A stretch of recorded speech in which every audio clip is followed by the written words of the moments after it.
Respected viewers, my dear students, Assalamu alaikum wa rahmatullahi wa barakatuhu. Welcome back to our channel Education Enclave। एक humble request है आप सबसे। बहुत सारे viewers हमारे वीडियोस देखते हैं लेकिन सब्सक्राइब नहीं करते। आपसे रिक्वेस्ट है कि हमारी चैनल एजुकेशन एनक्लेव को सब्सक्राइब करें, वीडियोस एंड तक देखें और वीडियोस को शेयर करें और कमेंट करें ताकि हमें भी एनकरेजमेंट मिले और स्टूडेंट्स को ये वीडियोस इसका रीच बहुत दूर तक हो। My dear students, as you know that we are discussing research in education. We are discussing research in education and we have discussed different topics related to research in education, and presently we are discussing types of research as per purpose, according to purpose. तो हमने दो types research के already discuss किए, that is fundamental research in previous videos, fundamental research and applied research. In this video, we will be discussing action research, its concept and features.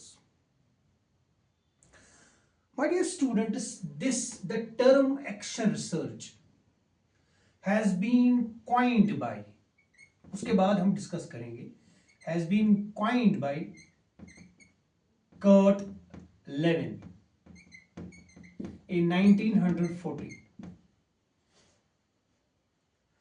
And what does this action research mean? What does this mean? Action research. There are so many things we need to understand regarding action research. Action research अगर हम discuss करेंगे इसकी meaning क्या है, ये क्या करता है,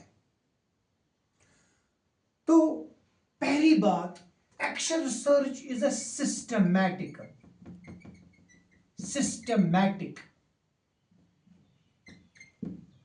बार बार हमने जब से हमने स्टार्ट किया है रिसर्च पढ़ना, साइंटिफिक मेथड से लेके हम ये टर्म पढ़ रहे हैं, systematic. It means in an ordered sequence, step by step. वो हम देखेंगे क्या steps. We will be discussing action research in its length and breadth.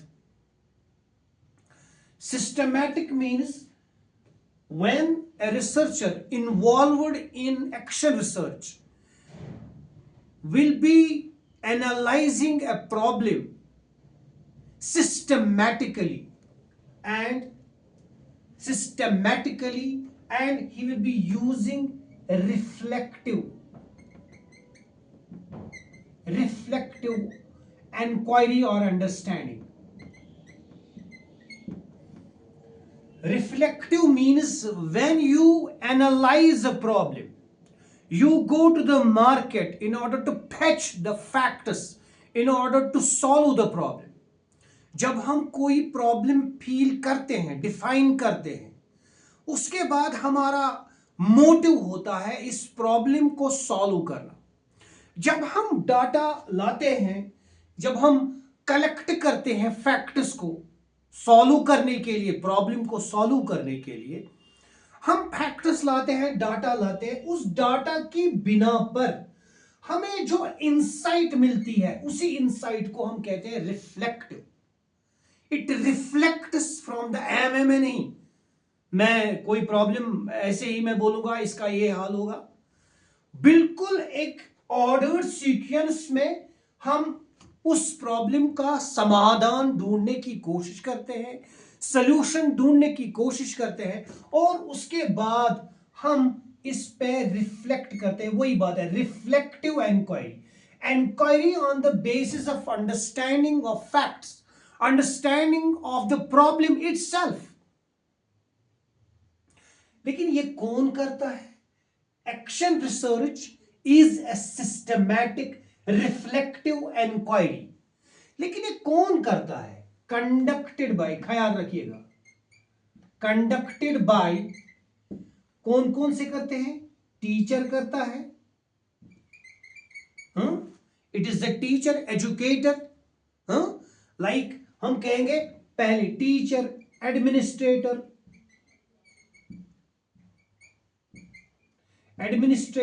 और इन दोनों को हम कहते हैं प्रैक्टिशनर्स। खाली ये नहीं, इसमें काउंसलर भी आएगा, गाइडेंस देने वाला, गाइडेंस काउंसलिंग देने वाला, गाइडेंस देने वाला एक प्रैक्टिशनर भी आएगा। इसलिए हम कहते हैं conducted by practitioners. Practitioners are those people we are related with the field of education। हम अपने प्रैक्टिशनर्स की बात करेंगे। अगर in the field of health हो तो वहां पे डॉक्टर्स एंड पैरामेडिकल्स, जो पैरामेडिकल स्टाफ होगा, हम उनकी बात करेंगे। अगर कॉमर्स में होगा तो हम उन्हीं की बात करेंगे। लेकिन we are related with the field of education, that is why हमारे प्रैक्टिशनर्स कौन होंगे? हमारे प्रैक्टिशनर्स टीचर्स होंगे, एडमिनिस्ट्रेटर्स होंगे, काउंसलर्स होंगे, पॉलिसी मेकर्स होंगे, डिसीजन मेकिंग बॉडीज होंगी। टू सॉल्व, ये सारी जो चीजें हैं किस लिए है? टू सॉल्व, याद रखिएगा, solve immediate problems, immediate problems. Immediate problem means जो उसी वक्त, उसी जंक्चर में आपके साथ कन्फ्रंट हो जाए। For example, I am a teacher and a problem surfaces out, कि मैं कोई कॉन्सेप्ट पढ़ा रहा हूं, मैंने एक एग्जाम्पल दी, मेरे स्टूडेंट्स को ये एग्जाम्पल समझ में नहीं आई, तो मुझे क्या करना है? As a practitioner I have to peep deep, I have to dive deep, so that I will be able to make my students understand। आपको समझ आ रहा है? So action research is a systematic reflective inquiry conducted by practitioners to solve immediate problems, to achieve, ख्याल रखिएगा, to achieve sustainable transformation, to achieve sustainable transformation in educational setting। ख्याल रखिएगा, हमने क्या डिस्कस किया यहां पे? हमने क्या डिस्कस किया? Action research is a systematic reflective inquiry। ये एक ऑर्डर्ड सीक्वेंस में, और रिफ्लेक्टिव हमने बोला जब हमें अंडरस्टैंडिंग आएगी, उसी को हम रिफ्लेक्टिव कहते हैं, जब हम इंटरप्रेट करेंगे on the basis of insight given by the data. Inquiry conducted by whom? Practitioners, like हमने यहां पे बोला टीचर्स, एडमिनिस्ट्रेटर्स, काउंसलर्स, जो भी होगा, टू सॉल्व इमीडिएट प्रॉब्लम्स, वो प्रॉब्लम जो उसी वक्त उस फील्ड में सरफेस होगी, टू अचीव। अब यहां पे ये सस्टेनेबल क्या है? सस्टेनेबल मीन्स उस डिसीजन के साथ, I will stick to the decision, whatever decision will be on the basis of systematic analysis, reflective inquiry, and then the problem, the solution of the problem will be sustainable and transformative। sustainable transformative means एक तो sustain रहेगा, दूसरा it will evolve, it will revolutionize, it will improve, it will change the idea of the practitioner who is beset or who is facing the problem। Is it clear? So action research is a very very important। आजकल आप देखेंगे, हमने पढ़ा theoretical research भी पढ़ा, हमने applied भी research भी पढ़ा, लेकिन आजकल ज्यादा ध्यान इसकी तरफ दिया जाता है, एक्शन रिसर्च। एक्शन रिसर्च पे क्यों ध्यान दिया जाता है? ताकि हमारी practices, we are related with teaching learning, हमारी प्रैक्टिसेस इन टीचिंग और हमारी लर्निंग, उस पर बहुत ज्यादा असर होना चाहिए, इन्फ्लुएंस होना चाहिए, ताकि हमारे बच्चे ग्लोबल लेवल पे, ना कि नेशनल लेवल पे, Indian students should compete with global level. जैसे जापानीज स्टूडेंट्स ग्लोबल लेवल पे compete कर पाते हैं, जैसे फिनलैंड के स्टूडेंट्स ग्लोबल लेवल पे compete कर पाते हैं, उसी तरीके से dream that our students will compete, not only compete, they will become renowned in the world, in any sphere of the world, any sphere of the aspect of life, whether it is health, it is education, it is computer applications. So action research is a systematic reflective inquiry conducted by me as a teacher, conducted by you as a administrator, as a policy maker, as a counselor, in order to what? In order to solve immediate problems you face, I face in the field, to achieve sustainable transformation. Is it clear? Coming, we will be discussing this question in this length and breadth. दूसरा बहुत ही important idea जो action research के लिए है, वो है it is a cyclic process. ये actual में कर्ट लिवन ने खुद दिया है। Cyclic process means it is a cycle.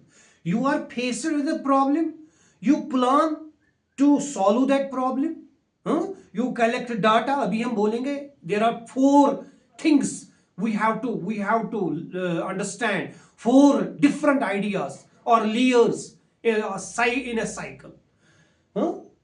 You are beside, you are confronting a problem, you chalk the details, you plan, then you act upon that plan, and that you evaluate whatever you have understood.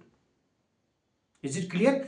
According to Kurt Lewin, this action research is a cyclic process, or it is a spiral process, or it is a helix spiral process. Spiral process of what? Spiral process of, spiral process of inquiry. Spiral process or cyclic process of inquiry. लेकिन ये inquiry फिर क्या करती है? It bridges the gap. ये bridge करता है, it bridges the gap between a theory, between theory and practice,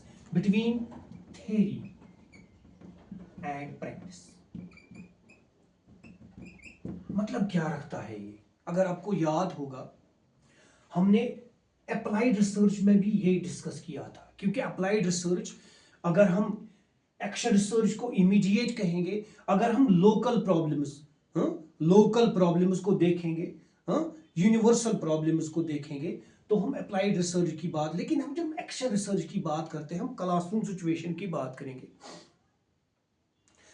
theory को प्रैक्टिस के साथ ये ब्रिज करता है। अगर आपको याद होगा, तो जो थ्योरी है वो फंडामेंटल या बेसिक रिसर्च होता है।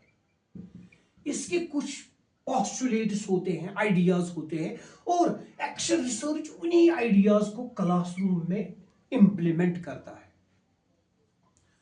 जितनी भी थ्योरीज है, चाहे वो थ्योरीज लर्निंग के लिए हो, मोटिवेशन के साथ हो, किसी भी चीज पर्सनैलिटी के साथ जुड़ी हुई हो, टीचिंग के साथ जुड़ी हुई हो, वो सारा फंडामेंटल रिसर्च है। और जब हम मिसाल के तौर पर there is a theory that is called Jackson's model of teaching.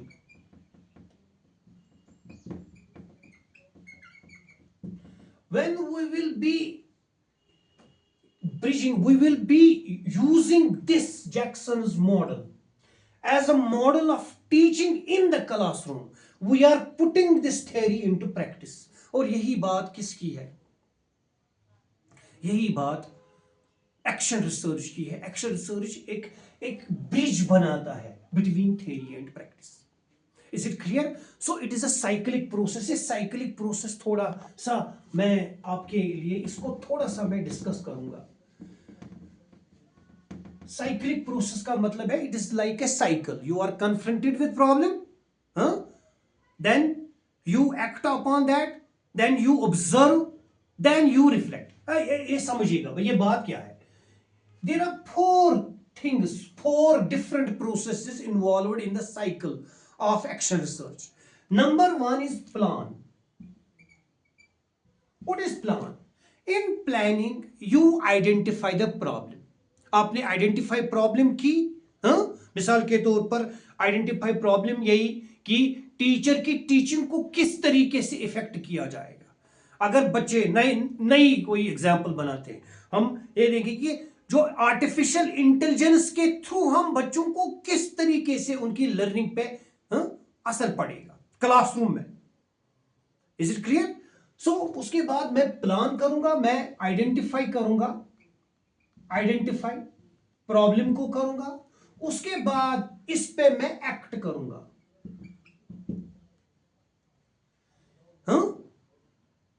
मैं अब एक्ट करूंगा। एक्ट करना means designing, designing a strategy. उसके बाद on the basis of this act I will observe. Observe का मतलब है डाटा को कलेक्ट करूंगा, फैक्ट्स, डाटा कलेक्ट करना। फैक्ट्स को, अगर मेरी प्रॉब्लम है मैं किस तरीके से इस प्रॉब्लम को हल करने की कोशिश करूंगा। उसके बाद आता है फिर रिफ्लेक्शन। ये रिफ्लेक्शन जो है, reflection means understanding, reflection means analysing the results, और एनालाइजिंग द रिजल्ट्स की वजह से हमारे पास इंसाइट आती है, और उसी इंसाइट को हम क्या कहते हैं, अंडरस्टैंडिंग आती है। उसी अंडरस्टैंडिंग को हम रिफ्लेक्शन कहते हैं। ये रिफ्लेक्शन कोलैबोरेटिव भी होती है, ये रिफ्लेक्शन इंडिविजुअल लेवल पे भी हो सकती है। कभी कभी आमतौर पे एक्शन रिसर्च जो होता है ये एक ग्रुप कोलैबोरेटिव मैनर में करता है। फिर बहुत सारे participants they chalk out the details, and on the basis of their understanding, on the basis of analysis of the data, they observe the data, and then on the basis of analysis of the data वो फिर reflect करते हैं। This is a cycle, और ये cycle goes on, this leads to this, this leads to this, this leads to this, and इसकी वजह से फिर हमें जब वो कोई प्रॉब्लम हम सॉल्व करते हैं वहां से हमें नई चीजें मिलती हैं, और नई चीजें फिर एक प्रॉब्लम बन जाती हैं खुद। Is it clear? जैसे वाटर साइकिल है, वाटर इवेपोरेशन वगैरह, फिर से वो हम प्लान करते हैं, वो लास्ट पे रिफ्लेक्ट होता है। रिफ्लेक्शन की वजह से नए नए आइडियाज आते हैं, और वो नए आइडियाज फिर से हमारे लिए एक प्रॉब्लम बन जाते हैं, और ये सिलसिला चलता रहता है। That is why it is called a cyclic process. My dear students, coming towards its features. Coming towards its features, we have discussed this action research. We have discussed it in its length and breadth. इसमें कुछ और चीजें हैं वो हम discuss करेंगे इसके features में। Features of action research. Number one, context specific.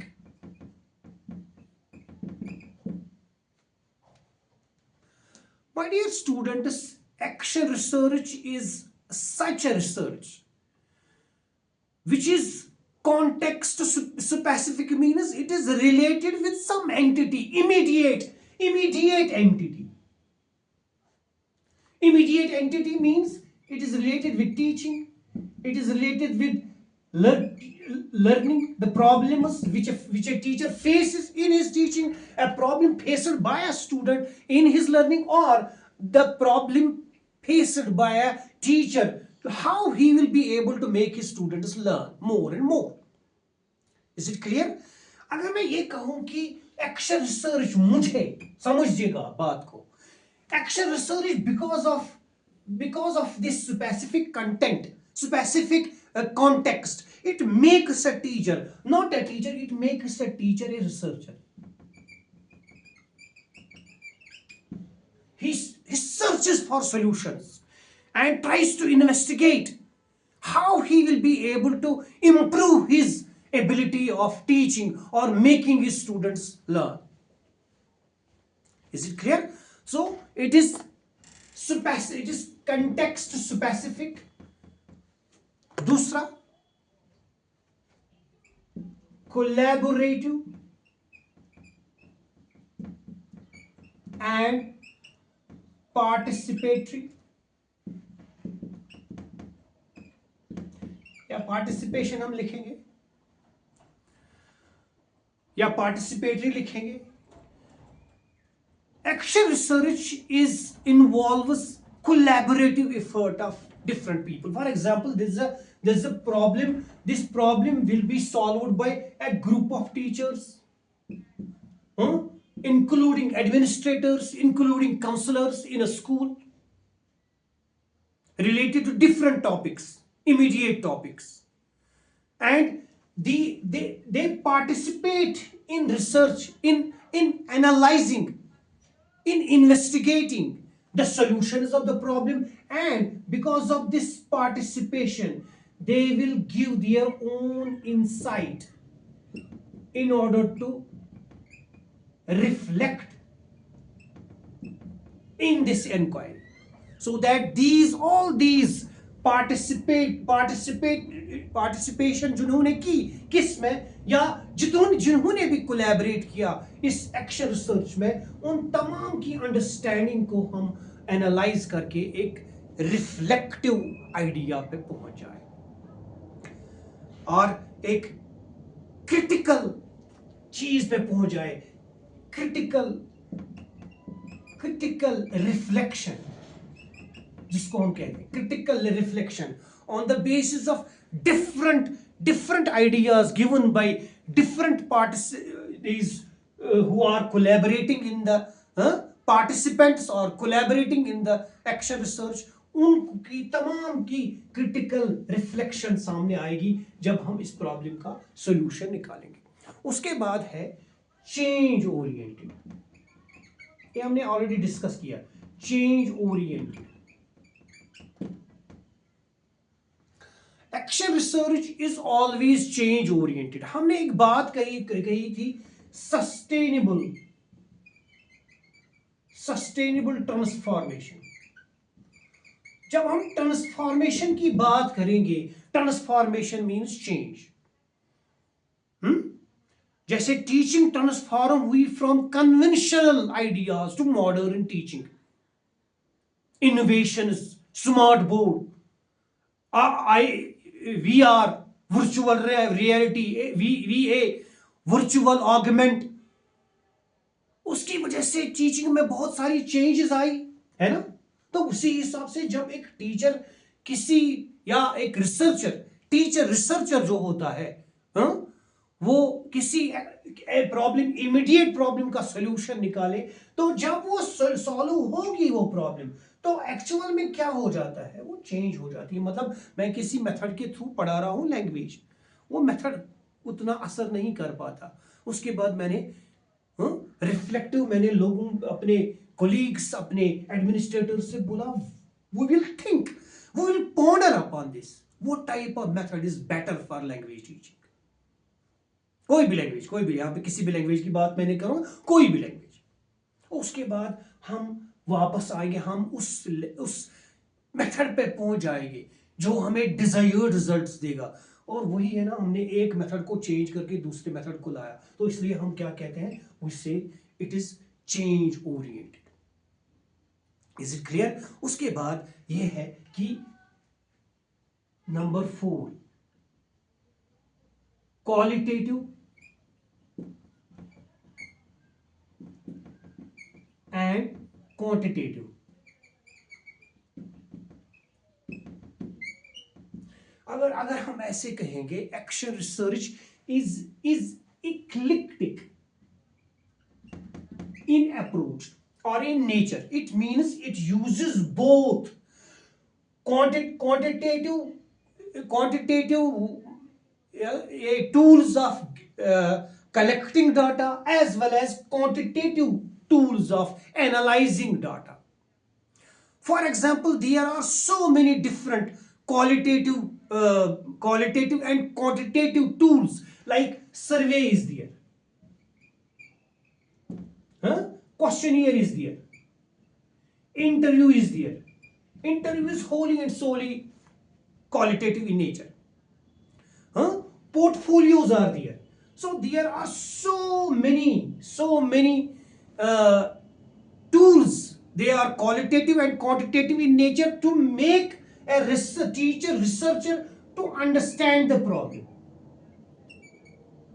अब आप कहेंगे क्या मतलब क्वांटिटेटिव क्वालिटेटिव? मिसाल के तौर पर रिजल्ट की बात आती है, वहां पे हमें स्टूडेंट का रिकॉर्ड पूरा एक रिकॉर्ड, और वो रिकॉर्ड जो होता है क्वांटिटेटिव फॉर्म में होता है, इसकी कितनी परसेंटेज है, क्या है, पूरा इसका रिकॉर्ड पूरे साल का देखा जाएगा। क्वालिटेटिव इन द सेंस कि हम किसी चीज के बारे में स्टूडेंट्स की राय पूछते हैं कि हमारे स्कूल में गेम्स किस डे पे, ये गेम्स डे किस दिन पे मनाया जाएगा। तो हम एक इंटरव्यू करेंगे स्टूडेंट से क्वेश्चनियर देखेंगे, उसके बाद हम किसी चीज पे आएंगे या किसी और का। जब हम बहुत सारे मेथड्स का, मल्टी मेथड्स का इस्तेमाल करते हैं, तो मान ली एक चीज है, हम इस डाटा को ट्रायंगुलेट करते हैं, डाटा ट्रायंगुलेशन। हम एक्शन रिसर्च में डाटा मल्टी वेज पे, हम बहुत सारी वेज पे, चाहे वो क्वालिटेटिव हो क्वांटिटेटिव हो, बोथ इक्लिप्टिक इनमें, हमने कहा इक्लिप्टिक इन नेचर, हम बहुत सारे वेज के थ्रू इस डाटा को एनालाइज करने की कोशिश करते हैं, जिस चीज को हम कहते हैं डाटा ट्रायंगुलेशन। ये ऑब्जेक्टिव बहुत ही इंपॉर्टेंट है, ये हमको आगे भी पढ़ना है, लेकिन यहां पे ज़िम्नन ये बात आ गई। तो जो एक्शन रिसर्च है, अगर एक और मैं इसमें जोड़ूं, इसमें एक और हम जोड़ेंगे, वो है reflective, fifth one, reflective practice. Reflective practice का मतलब क्या है? जब हम पूरे अंडरस्टैंड करेंगे इस प्रॉब्लम को, उसके बाद on the basis of data हम इस प्रॉब्लम को अंडरस्टैंड करने की कोशिश करेंगे, then we will say it is a reflective practice. ये बहुत सारे डाटा को अंडरस्टैंड करके, इंटरप्रेट करके, उसके बाद वहां से रिफ्लेक्शन आई है, जो हमने प्रैक्टिस में इसको टर्न किया है, कंक्रीट फॉर्म्स में टर्न किया है। समझ आ रहा आपको? Hope the lecture is worth. If you think this lecture is worth, then subscribe our channel Education Enclave, share our video and comment below for improvement.